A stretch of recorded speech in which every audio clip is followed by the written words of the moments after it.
Isip isa ka biyahero o traveler, labi na og motabok og dagat, dili lang kay bahid sa adventurous ta.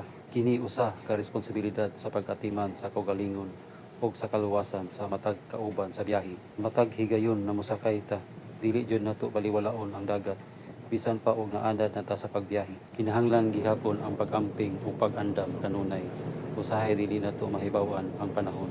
Usahay malinawon ang dagat, apan usahay pod kalit na mosamot ang balod sa hangin.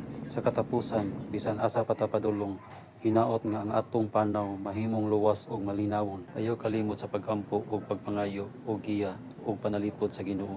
Amping kanunay sa biyahe, pagmatngon sa matag lakang. Salig nga ang Ginoo maguban kanato hangtod sa atong kaluwasan nga maabot ta sa destinasyon. Safe trip and God bless kanatong tanan.